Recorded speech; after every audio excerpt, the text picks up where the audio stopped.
Hamas ने बनाई ऐसी रणनीति कि भीख मांगने को मजबूर होगा इजराइल। आने वाले समय में इजराइल कंगाल होने को है और भीख मांगने के लिए मजबूर होने वाला है। नमस्कार, मैं ब्यूटी गिरी और आप देख रहे हैं इंडिया इंटरनेशनल न्यूज। हमास की रणनीति जिस तरीके से नेतन्याहू ने शुरुआती दौर में कहा था कि मैं गाजा को 1 घंटे में खत्म कर सकता हूं, बता दें कि आज 39वां दिन है और अभी तक युद्ध लगातार जारी है। अभी तक पूरे गाजा को कब्जा करने की तो बात ही अलग है। अभी तक जिस हमास को जड़ से खत्म कर देने की वादे कर रहे थे नेतन्याहू, अब तक उस तक पहुंच भी नहीं पाए हैं। टीवी पर दिखाया जा रहा है कि आधा गाजा कब्जा कर लिया गया है, लेकिन रणनीति आपको बता रहे हैं किस तरह से हमास जो है रणनीति बनाकर काम कर रहा है। माना कि इजराइल जो दिखाया जा रहा है टीवी पर, इजराइल जो है अस्पतालों तक, रिहायशी इलाकों तक पहुंच गया है और लोगों पर बमबारी कर रहा है। पूरे फिलिस्तीन को मलबे में तब्दील कर दिया गया है। इतनी बमबारी और इतने मिसाइल दागे गए हैं, वहां के लोगों का जीना मुहाल हो गया है। लोग अपनी जान बचाने के लिए स्कूल और अस्पताल में छिपे हुए हैं, अपनी शरण लिए हुए हैं। वहां मरीज भी की संख्या उतनी ही बढ़ती जा रही है और रिहायशी लोग जो शरणार्थी हैं उनकी भी संख्या अस्पतालों में बढ़ती जा रही है। इजराइल कह रहा है कि इन अस्पतालों के नीचे से सुरंग बनाकर हमास जो है उन पर रॉकेट दाग रहा है। और इसी के बारे में हम बात करेंगे कि रॉकेट जो हमास दाग रहा है और वो मिसाइल जो इजराइल की तरफ से दागे जा रहे हैं, उनकी कीमत क्या है और कैसे हो रहे हैं। आपको बता दें कि रॉकेट जो हमास दाग रहा है, जमीन से दाग रहा है। जमीन से वो रॉकेट जिसकी कीमत $100 से कम है, और जो महंगे रॉकेट हैं उनकी ज्यादा से ज्यादा $500 से भी कम है उन रॉकेट की कीमत। लेकिन जो उसके डिफेंस में मिसाइल छोड़े जा रहे हैं, उनको रोकने के लिए इजराइल जो मिसाइल दाग रहा है, उनकी कीमत लाखों डॉलर से भी ज्यादा है। और ये रणनीति बताई जा रही है कि किस तरीके से हमास ने इजराइल को कंगाल और भिखारी कर देने के लिए रणनीति बनाई है। जो रॉकेट आपको बता दें कि हमास की तरफ से, गाजा की तरफ से आने वाले एक एक तिनके पे नजर रख रही है।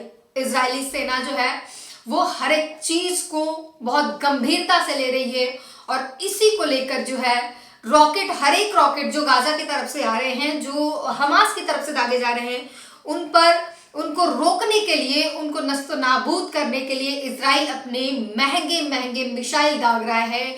लाखों डॉलर की मिसाइल खर्च कर रहा है और इसको अमेरिका से खुलेआम तौर पर समर्थन मिल रहा है। लेकिन आने वाले समय में इजराइल के लिए ये महंगा पड़ेगा, क्योंकि युद्ध में आर्थिक मजबूती भी जरूरी होती है। लेकिन इजराइल के पास इतने पैसे नहीं होंगे कि वो लगातार, जो इजराइल दावा कर रहा था कि 1 दिन में, 1 घंटे में वो पूरे फिलिस्तीन को नक्शे से खत्म कर देगा। अब वो 39वां दिन है, 50 दिन आपको बता दें कि होने जा रहा है और अब तक जो है इजराइल कुछ नहीं कर पाया है। और उल्टे में तमाम देश जो है वो अब फिलिस्तीन के समर्थन में आ गए हैं, हमास के समर्थन में आ गए हैं।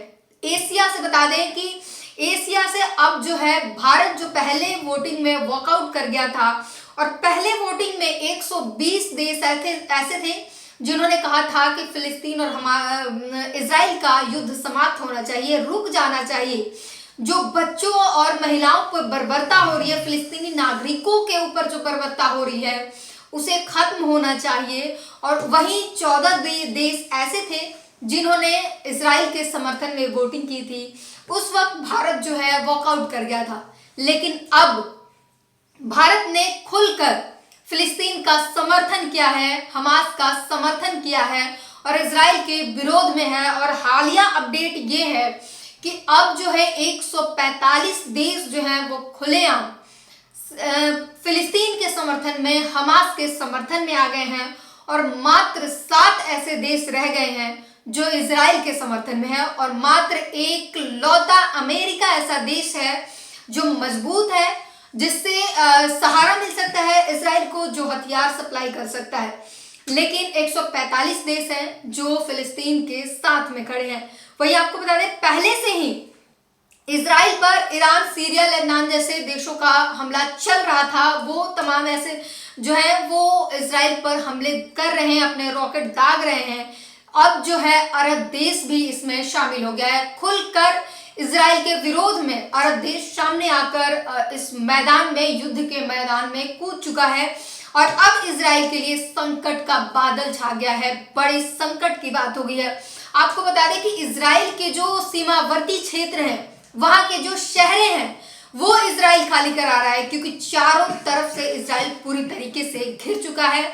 उसके पास दूसरा कोई ऑप्शन नहीं बचा है। अब या तो इजराइल सीज फायर करे या तैयार रहे एक लंबे युद्ध के लिए। और इस युद्ध के लिए इजराइल पैसे कहां से लाएगा, कब तक अमेरिका सप्लाई करता रहेगा, ये बड़ा सवाल है। और एशिया से जो है भारत, रूस, चाइना और नॉर्थ कोरिया जो है खुलेआम जो है फिलिस्तीन के समर्थन में है।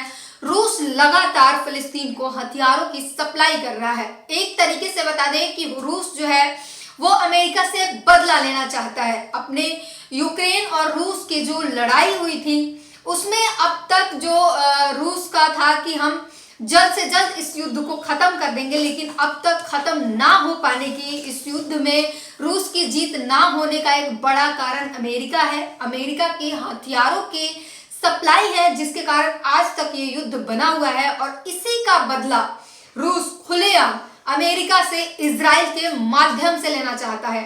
वो चाहता है, वो हथियारों की सप्लाई कर रहा है, हमास को समर्थन दे रहा है और इजराइल के विरोध में खड़ा है, क्योंकि अमेरिका जो है वो लगातार इजराइल के समर्थन में खड़ा है, हथियारों की सप्लाई कर रहा है। और इस तरीके से आपको बता दें, ईरान और अरब देश भी एकजुट हो चुके हैं, एक साथ आ चुके हैं। और इसके साथ अमेरिका ने अपने एक दोस्त खो दिए हैं, सऊदी अरेबिया जो है अब वो उसने अपना दोस्त खो दिया है। और इसी के साथ बता दें कि जिस तरीके से इजराइल हमले कर रहा है लगातार फिलिस्तीन पर, फिलिस्तीन के नागरिकों के जो हालात हैं वो पूरी दुनिया में चर्चा का विषय बना हुआ है। पूरी दुनिया में नेतन्याहू के लिए और इजराइल के लिए, इजराइल के जो हमले हैं उसको लेकर थू थू हो रही है। पूरी दुनिया में प्रदर्शन हो रहे हैं, जनता अपना गुस्सा जाहिर कर रही है, लगातार मांग हो रही है सरकारों से, जनता मांग कर रही है कि दबाव बनाया जाए नेतन्याहू पे, इजराइल पे दबाव बनाया जाए कि जल्द से जल्द ये युद्ध रुके। और हर कोई चाहता है, हर कोई मानवता चाहता है, देश में शांति चाहता है, विश्व में शांति चाहता है। और फिलिस्तीन के नागरिकों के साथ जिस तरीके से बमबारी में, जिस तरीके से बच्चे अपने माता पिता को खो रहे हैं, लोग अपने रिश्तेदारों को खो रहे हैं, पति पत्नी खो रहे हैं, और तमाम ऐसे लोग हैं जो बैठ के रो रहे हैं, शव देखने को मिल रहा है। सोशल मीडिया पे तस्वीरें वायरल हैं, वीडियो वायरल हैं, आप देख पा रहे होंगे किस तरीके से भयावह और दर्दनाक तस्वीरें आ रही हैं। और इसी को लेकर पूरी दुनिया में जो है लोगों में गुस्सा है, और गुस्से में लोग अपने शासक से, अपने देश के प्रधानमंत्री, राष्ट्रपति से मांग कर रहे हैं कि वो दबाव बनाए इजराइल पर और इजराइल अपने हमले रोक दे। वहां के नागरिकों के साथ जो बर्बरता की जा रही है उसे रोक दिया जाए, क्योंकि अब इजराइल इतनी शर्मनाक हरकतें करने पर उतर आया है कि अब वो रिहायशी इलाके और अस्पताल और स्कूलों पर बम दाग रहा है। और दलील ये दे रहा है कि वहां पर हमास के आतंकी छुपे हुए हैं, इसलिए वो वहां पर बमबारी कर रहे हैं। लेकिन उसका खामियाजा कौन भुगत रहा है? वहां के आम जनता भुगत रही है। वहां की आम जनता को तकलीफ हो रही है, वो अपनी जानें गंवा रही हैं। किसी भी युद्ध में किसी का कुछ नहीं बिगड़ता है तो आम जनता को भुगतना पड़ता है, जनता को तकलीफ होती है, वो अपने लोग खोते हैं। सैनिक जो लड़ रहते हैं वो मरते हैं, उनके घर वालों पर क्या बीतती है आप जरा सोचिए। और ये युद्ध जो है अब लगातार बढ़ता जा रहा है, और तमाम देश जो हैं वो खुलेआम इजराइल के विरोध खड़े हो गए हैं और फिलिस्तीन के समर्थन में आ गए हैं। और अब इजराइल के लिए समस्या की घड़ी बन गई है कि वो आर्थिक रूप से भी कमजोर होता जा रहा है, और सहायता की भी जो उम्मीद थी वो भी खत्म होता जा रहा है। मात्र एकलौता अमेरिका है जो उसके समर्थन में है, बाकी सारे देश जो है फिलिस्तीन के समर्थन में आ चुके हैं।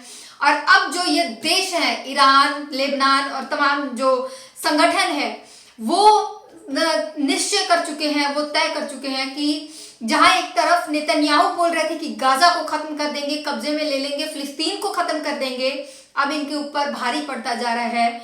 और ये मुस्लिम देश जो है वो तय कर चुके हैं कि इजराइल को नक्शे से खत्म कर देंगे। आने वाले समय में देखते हैं क्या युद्ध रुकता है। और ये भारत का फिलिस्तीन के समर्थन करने से अंधभक्तों की जो को झटका लगा है वो कैसे क्या निकल कर आता है, वो सदमे में चले जाएंगे। आने वाले समय में हमें पता चलेगा क्या रिएक्शन निकल कर आता है। फिलहाल अपनी राय जरूर बताइए, आपको क्या लगता है युद्ध जल्द से जल्द रुक जाना चाहिए या नहीं। धन्यवाद।